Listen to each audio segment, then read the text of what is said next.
This is Valley News Live at noon. Thanks for joining me here at noon. I'm Tatum Miller. New at noon, one man is dead after police say he was stabbed in the chest with a knife early this morning. West Fargo police say a call came in for a medical emergency in the 1400 block of 12th Street West just after 3 a.m. When they got there, they found a man who had allegedly been stabbed in the chest. Life-saving measures were done, but the victim died at the scene. And officials say this is an ongoing investigation and no arrests have been made, but several persons of interest are being interviewed. We're told there is no active threat to the public and the name of the victim will be released once family is notified. If you have any information about this, West Fargo PD asks for you to call them at 701-515-5500 with your tips. Turning to the weather now, check out this video. One viewer sent this in from Valley City, and you can really see the flooding impact this heavy rain had last night. This is from around midnight. Just look at those car tires in that first couple seconds, almost submerged. Thankfully, it's cleared up here in Fargo, at least for now. But for the details on what to expect, let's send things over to First Alert Storm Team, Summer Schnellbach. Hi, Summer.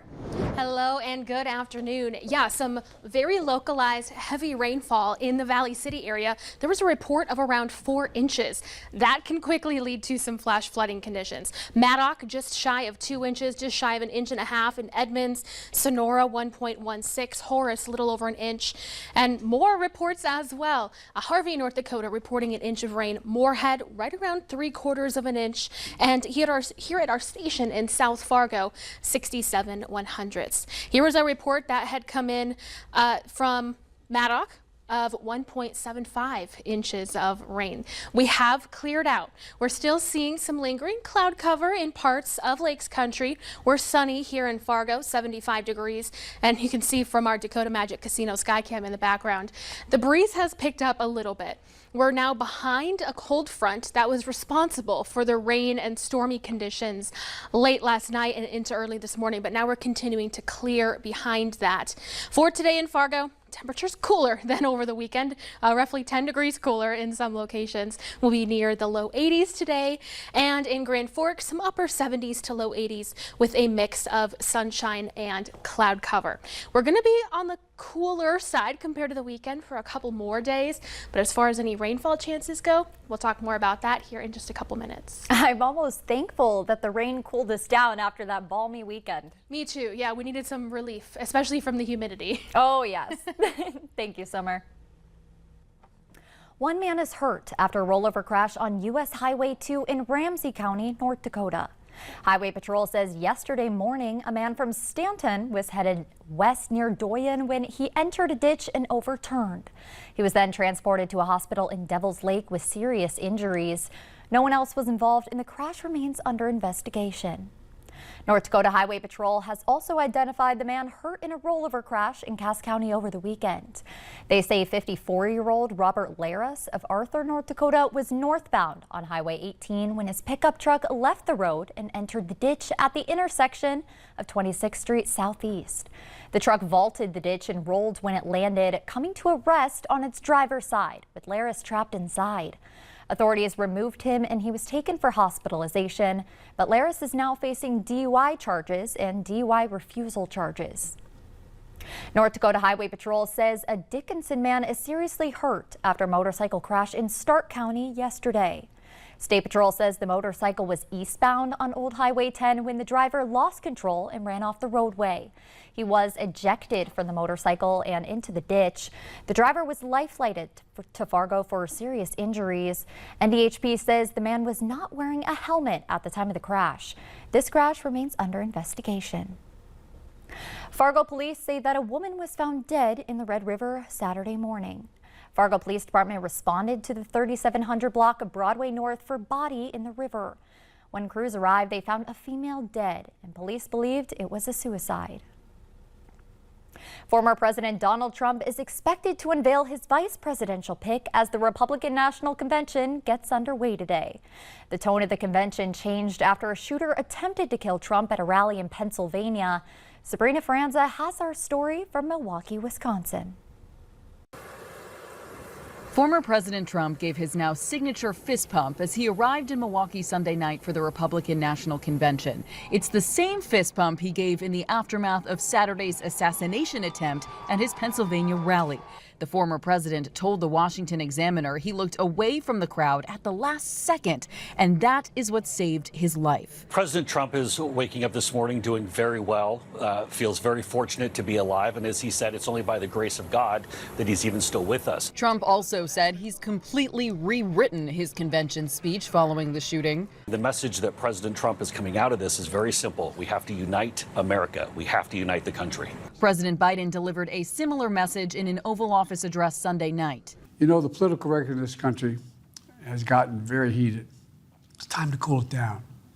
We all have a responsibility to do that. Trump says he will announce his vice presidential pick today, which is said to be down to 3 choices. CBS News was outside the home of Ohio Senator J.D. Vance as government vehicles took him to the airport Monday morning. Former President Trump is expected to take the stage later this evening after a roll call of delegates officially makes him the Republican presidential nominee. Some delegates here also have security on their minds. With the security at convention, I'm wholly reliant on other people to keep me safe. I can't have my own firearm here with me. The Secret Service says its convention security plan has been in the works for 18 months, and it's prepared for any event. Sabrina Franza, CBS News, Milwaukee. And Valley News teams Bobby Fallett and Ethan Kramer are in Milwaukee for the Republican National Convention. We'll bring you live coverage throughout the day right here on Valley News Live. Well, yesterday was a heavy day. It marks 1 year since the shooting that forever shook the community. On July 14th, 2023, a gunman opened fire on Fargo officers, shooting 3 of them as well as an innocent bystander and robbing the community of Officer Jake Wallin. Wallin was a 23-year-old military veteran still in training with the Fargo Police Department.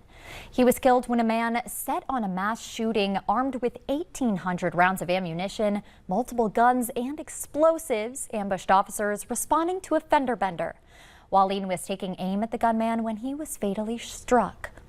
North Dakota Attorney General Drew Wrigley was the face and voice of the news conferences, where we learned the details of everything that happened that day. Valley News team's Courtney Lockie caught up with him this week to see what he thinks about the shooting now 1 year later. Take a listen.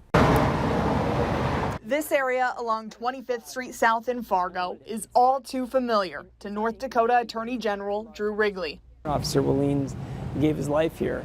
2 others, Officer Dotis and Officer Hawes, took the line of fire and nearly paid that ultimate price too. Wrigley led the BCI's investigation into the deadly shooting and remembers the details vividly. The heroics of Officer Zach Robinson are well documented. This is sanctified ground out here, and it always will be. Of all the images Wrigley has combed through, there's one he thinks of often. Everyone remembers Zach Robinson coming up this embankment, and at some point he's calling out, just say, send everybody. 3 officers down. Send everybody. The men and women of the Fargo Police Department came moments later from every direction. Some had guns, others had first aid kits. None of them are looking around. None of them are wondering, is there a sniper on the roof? Are there others coming? Are there other people? Are there other assailants? They're all looking over here. They've got officers and a civilian down. They've got people's lives to literally save.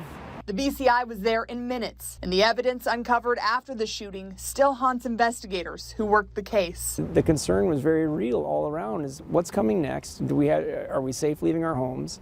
And our earliest indication was that there were no other immediate imminent attacks, and that bore out over the course of the investigation. But beside the point, because in the initial minutes, hours, and days, you don't know those answers. Officers stood as the last line of defense, and they stood firm, Officer Jake Wallin, until his last breath. That response that day was by people who were really well trained, who were well selected for their jobs, who had the right instincts, and then they had the ingredient that you don't know until it's tested: courage.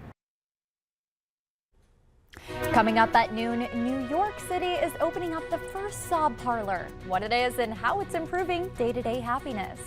But next, Summer has weather to plan your Monday.